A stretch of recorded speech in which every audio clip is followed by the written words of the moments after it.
Hoje eu quero falar um pouco sobre a diferença entre ansiedade e a síndrome do pânico. Me perguntaram isso, eu decidi fazer isso. E eu vou fazer um resumão para o vídeo não ficar muito longo, né? E essa é uma dúvida muito comum, na verdade, né? A diferença entre a ansiedade e a síndrome do pânico. Bom, o Brasil tem a maior taxa de pessoas com ansiedade do mundo. Segundo a Organização Mundial da Saúde, 9,3% dos brasileiros sofrem de algum tipo de transtorno de ansiedade. Apesar desse número alarmante, os brasileiros sabem pouco sobre essas doenças e sobre a diferença entre ansiedade e transtorno do pânico.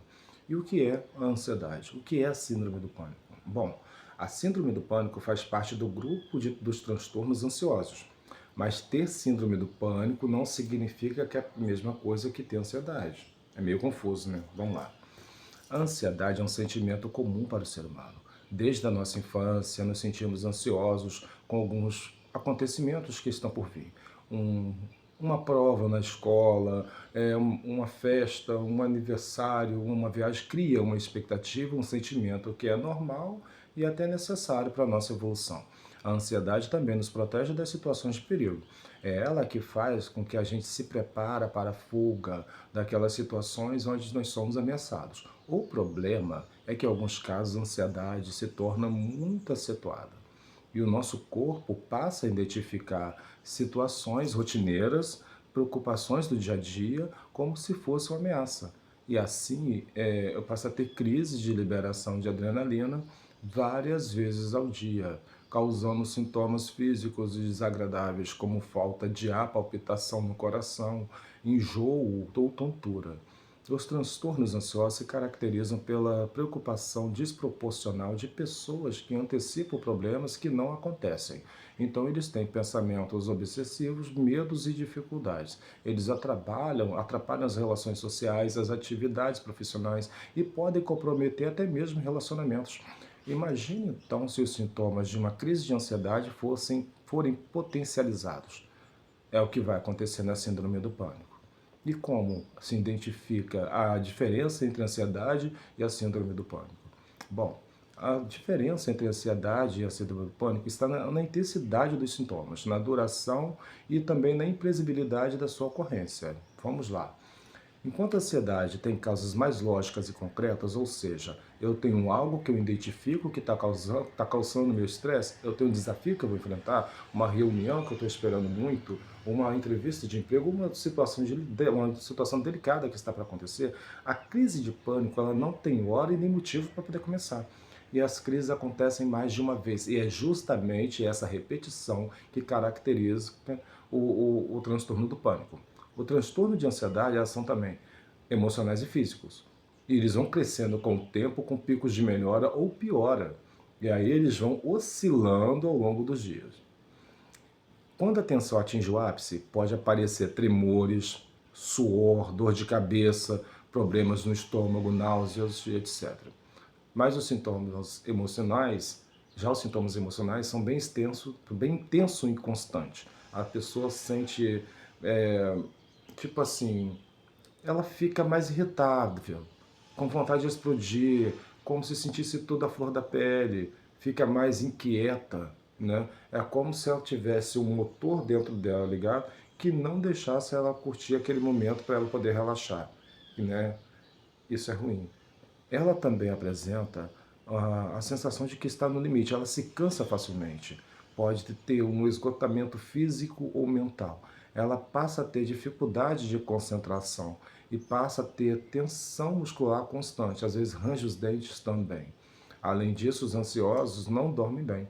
Eles têm uma insônia inicial que demora para dormir porque ficam pensando em muita coisa, ou eles acordam no meio da noite já assustados, como se já tivessem que fazer alguma coisa, aí o sono não volta mais. Já os ataques de pânico, eles costumam aparecer do nada e eles vêm numa intensidade muito alta, podendo inclusive acordar a pessoa à noite. Eles atingem o ápice em alguns minutos e não vão durar muito tempo. Eles duram entre 15 a 30 minutos. E apesar do ataque de pânico passar mais rápido do que a sensação geral de ansiedade, o corpo demora mais para se livrar daquela adrenalina que acumulou no episódio. Aí a pessoa fica se sentindo estranho, esquisito por um tempo. Sem motivo aparente, o cérebro dispara um sinal de alerta para o corpo inteiro. É como se fosse um curto-circuito que provoca uma descarga de noradrenalina e adrenalina no organismo. Essas substâncias são responsáveis, junto com outros processos, pelas manifestações físicas da crise. Então, em poucos minutos, envolve 4 ou mais dos sintomas a seguir. Primeiro, taquicardia, que é a sensação de palpitação do coração pulsando fora do peito, pulsando forte ou acelerado. Dificuldade para respirar, sensação que parece que o ar não está entrando no pulmão, suor frio, boca seca e embaçamento visual, enjoo, desconforto na barriga, formigamento, dor no peito, sensação de desmaio, onda de frio ou de calor, uma sensação de como se não estivesse na sua realidade, como se estivesse desconectado daquele ambiente, sensação de estar fora de si mesmo. A pessoa pode apresentar também pensamentos catastróficos, medo de perder o controle e até mesmo medo de enlouquecer. Mas a principal característica que diferencia uma crise de ansiedade que possa ter sintomas físicos para uma crise de pânico é que a crise de pânico ela traz a crença de morte. A pessoa se sente tão intensamente aquele sintoma que ela tem um medo muito grande de morrer naquele exato momento. Como essa crise é tão ruim de ser vivenciada, a pessoa passa a apresentar preocupações frequentes com relação a elas. E entre os ataques, a pessoa passa a ficar preocupada, pensando o tempo todo naquilo, passando inclusive a ter mudanças de hábitos ou mais para evitar de apresentar a crise de novo. A síndrome de pânico, ela é basicamente um medo do medo. Quem tem síndrome do pânico tem medo das sensações físicas que ela apresenta naquela crise. Elas acham que algo pode dar algo errado, como se ela estivesse morrendo ou como se estivesse ficando louca. E aí esse medo vai ajudar para que as pessoas evitem certos lugares ou situações, como por um exemplo, pilotar ou dirigir, que os ataques aconteceram no passado, com medo de ter de novo. A maioria das pessoas vai ter um ataque de pânico em algum momento da sua vida. Só 2 ou 3% que vai desenvolver de fato a síndrome de pânico. Mais ou menos 70% dos casos da síndrome acontece nas mulheres, principalmente nas adolescentes, na idade de 15 a 25 anos. A boa notícia é que tanto o transtorno de ansiedade generalizada, que a gente chama de ansiedade, quanto a síndrome de pânico, tem tratamento.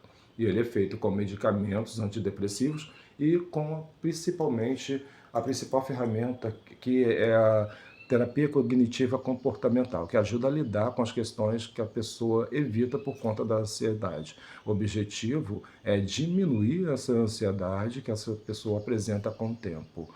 Como nem é sempre fácil identificar a diferença entre ansiedade ou síndrome do pânico ou qualquer outro distúrbio de ansiedade, é importante procurar a ajuda de um médico psiquiatra. Se você sentiu que você tem algum desses sintomas que eu falei, procure um psiquiatra. E ele vai avaliar o seu caso, ele vai avaliar seu caso com carinho e vai indicar o melhor tratamento. Tá bom? Espero ter ajudado algumas pessoas com informação, tá? E lembre-se de uma coisa muito importante, a síndrome do pânico não é brincadeira, é algo sério também e merece ter uma atenção em cima disso daí. Espero ter esclarecido as dúvidas. Fiquem na paz. Sou Venilton Genuíno. Muito prazer.